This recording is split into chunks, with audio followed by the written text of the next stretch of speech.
Auzubillahiminash-shaytanir-rajim. Bismillahir-rahmanir-rahim. Me, Najir Ahmad Najjar, once again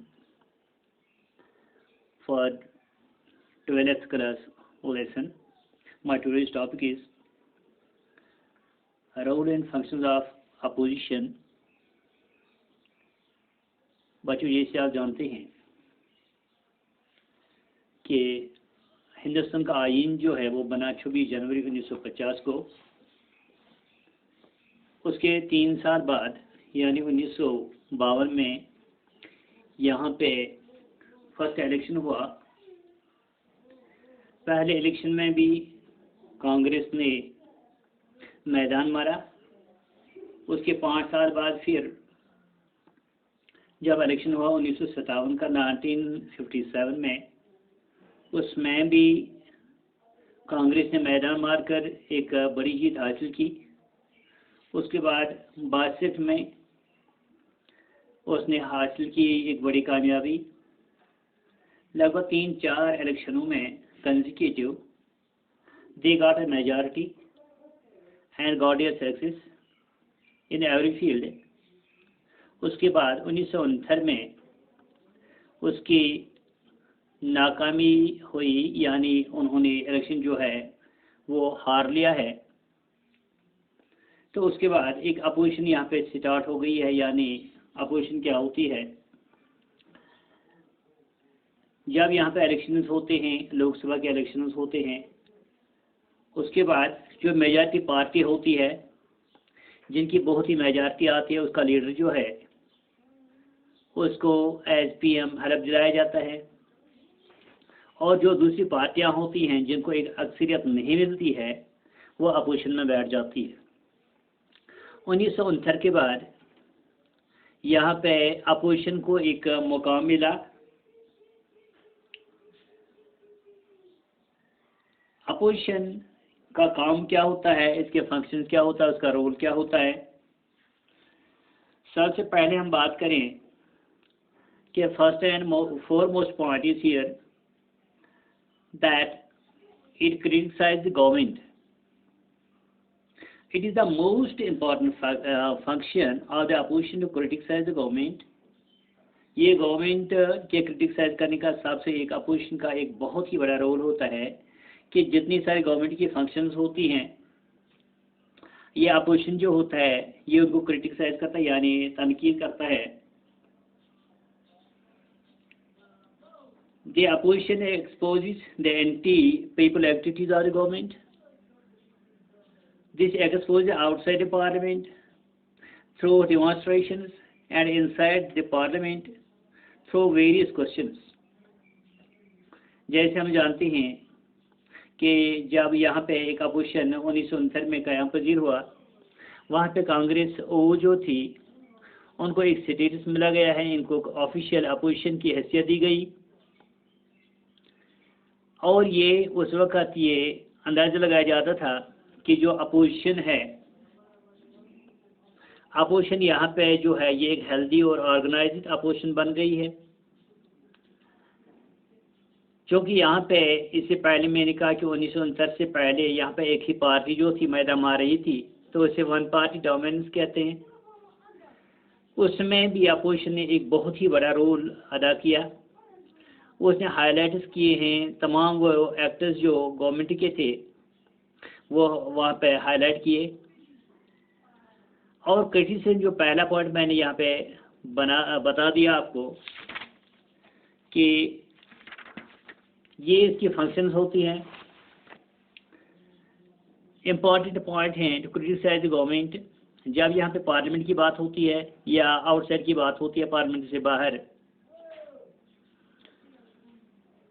ये anti people activities जो government की होती है उनको उजागर करती है। जब आउटसाइड पार्लियामेंट होती है, जब पार्लियामेंट से बाहर होती है, ये प्रॉब्लम्स जो होती हैं, इश्यूज जो होती हैं, जो नॉन गवर्नमेंटल, जो नॉन एंटी पीपल एक्टिविटी जो होती हैं, इनकी डिमॉन्स्ट्रेशन की जाती है जब ये पार्लियामेंट से बाहर होती है। और जब पार्लियामेंट में ये मसाइल उठाए जाते हैं तो वहाँ पे बहुत सारे क्वेश्चन जो होते हैं वहाँ पे पूछे जाते हैं।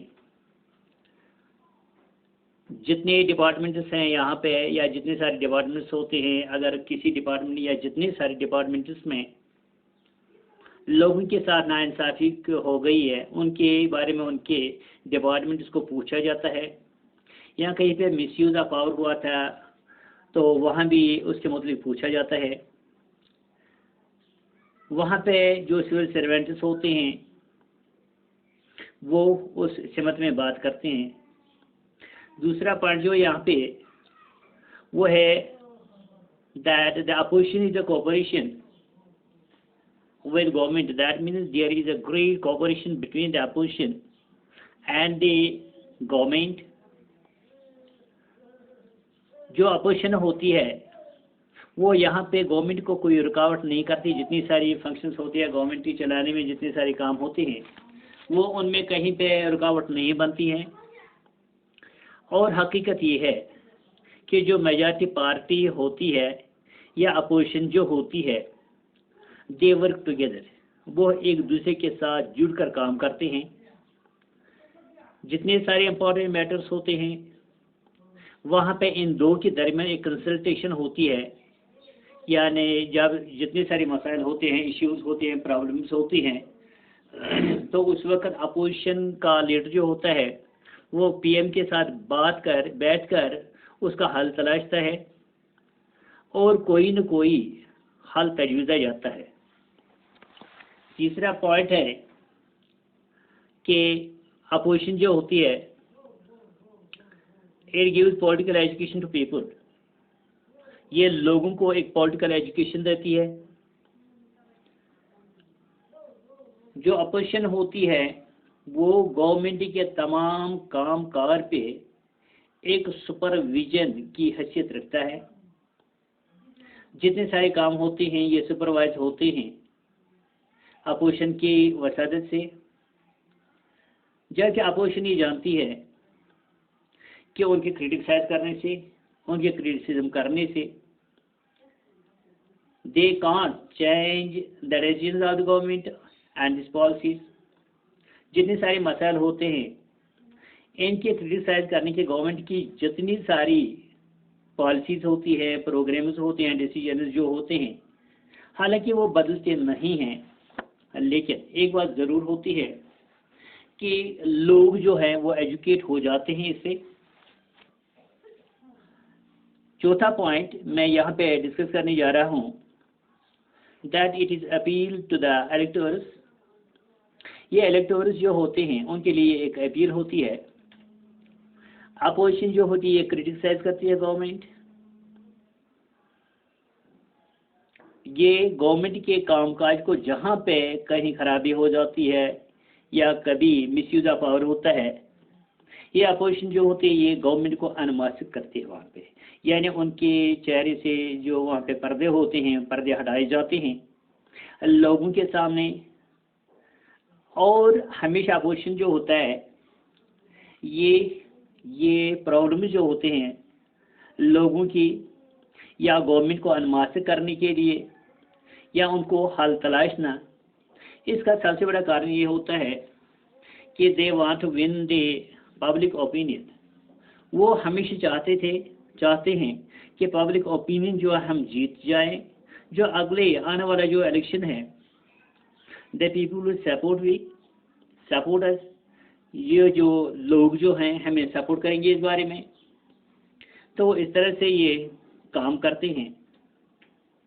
पांचवा पॉइंट जो है वो है वेंटिलेशन ऑफ पब्लिक ग्रीवेंसेस।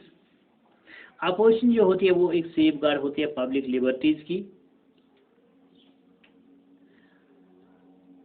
अगर कहीं पे एक बंदे ने कोई काम गलत किया या एक बंदे के साथ कभी कोई गलती हो गई, चाहे लीडर की वजह से गवर्नमेंट की तरफ से ज्यादती हो गई है या जितने सारे मसाइल होते हैं एक सिटीजन के, अगर उनके साथ खिलवाड़ किया गया है तो वो सिटीजन जो होता है ये अप्रोच डायरेक्ट गवर्नमेंट को नहीं कर सकता है। अगर कभी किया भी शायद उसके जितने सारे मसाइल होते हैं उन पर गौर नहीं किया जाता है, तो उस वक़्त ये रॉन्ग पर्सन जो होता है जिस पर ये इल्ज़ाम लगता है या जिसके मतलब ये प्रोपेगेंडा बनता है, तो वो गवर्नमेंट को कन्वे करता है, और लेकिन थ्रू अपोजिशन, यानी अगर कोई मेंबर अपोजिशन में बैठता हो वो उसके साथ रब्ता करता है, तो अपना मसला जो होता है, चाहे रोज़गार का हो या कहीं मिसयूज ऑफ पावर का हो या और कोई मसला हो, कोई प्रॉब्लम इश्यू हो, तो वो गवर्नमेंट तक पहुंचती है किसके ज़रिए से, मेंबर ऑफ अपोजिशन के ज़रिए से। वो वहाँ पे जो मेंबर ऑफ अपोजिशन होता है वो वहाँ पे क्वेश्चन खड़ा कराता है, तो उसके बाद उस मसले को एक एक्सप्लेनेशन मिलती है, और जो रॉन्ग डन होता है, ग्रीवेंसेस जो होती है, दे रीच द गवर्नमेंट, वो गवर्नमेंट के पास पहुंच जाती हैं, और कभी कभी ये रिड्रेस भी होती है। छठा पॉइंट जो है यहाँ पे, it makes the democracy real and effective. It is the opposition that makes the democracy real and effective. It is said by Jennings. Jennings is a great politician. He says that where there is not opposition, there is no any kind of government. Thus, opposition plays an important role in the working of the democratic setup, making it effective and real. जो opposition होती है बहुत ही बड़ा role करती है एक government को बनाने में, डेमोक्रेसी को सेटअप करने में। यही अपोजिशन जो होता है ये गवर्नमेंट को इफेक्टिव बनाता है, वो रियल बनाता है। जैसे मैंने पहले कहा कि जेनिंग्स, उसने कहा है, उसकी कहावत है या हम कहेंगे उसकी डेफिनेशन है, वो कहता है वो गवर्नमेंट जहाँ पे कोई अपोजिशन नहीं होती है, वो गवर्नमेंट जहाँ पे कोई अपोजिशन नहीं होती है, वहाँ किसी भी सूरत में डेमोक्रेसी का इनकार नहीं हो सकता है। Thus dear students, I want to repeat it once again. The first point we have to mention here, what is the role of opposition? Opposition plays an important role in the democratic state, but in India there was no effective organized opposition till 1969. As I have already told you that in election 1952, election 1957, 1962 and 1967, the 4 consecutive elections, they were won by Congress with a great majority. There was no any kind of opposition, and it was the election of 1969 when the Congress party was firstly defeated. With the split of the Congress party in 1969, the Congress was given the status of the official opposition, and expectations of the healthy and organized opposition would be there. During the era of one-party dominance, the opposition has also played a great role, an effective role of highlighting the acts of the acting government. Now, the working and functions of government, opposition. The first one is criticism. One of the most important functions of opposition is to criticize the government. It exposes the anti-people activities of the government. This is exposed outside the parliament through demonstrations and inside the parliament through various questions. Opposition asks questions concerning the working of the various departments, misuse of powers by the civil servants, and lapses on the part of the government. Second one point is that is the cooperation with the government. The opposition does not hinder the working of the government. As a matter of fact, both the majority and the opposition work in the cooperation with another. On important matters, there are always consultations between the PM and the leaders of the opposition. Third one is political education. Political, or it provides a political education to people. The opposition keeps supervision over the working of the government. The opposition knows that by criticizing the government, it cannot change the decisions, the policies of government, but it criticizes to educate the people, to make people aware. Fourth one is appeal to the electors. The opposition criticizes the government in house to unmask the government before the nation, and it tries to win the public opinion for next elections by opposing the government policies. Fifth one is ventilation of public grievances. Opposition is safeguard of the public liberties.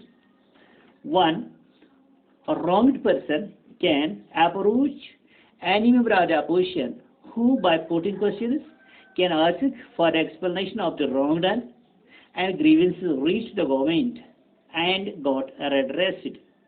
Sixth and last point here is that it makes the democracy real and effective. Thus, the opposition plays an important role in the working of the democratic setup. It makes it effective and real. Where there is no government, there is no democracy. It is said by Jennings. This is done for today. It seems to be a lot.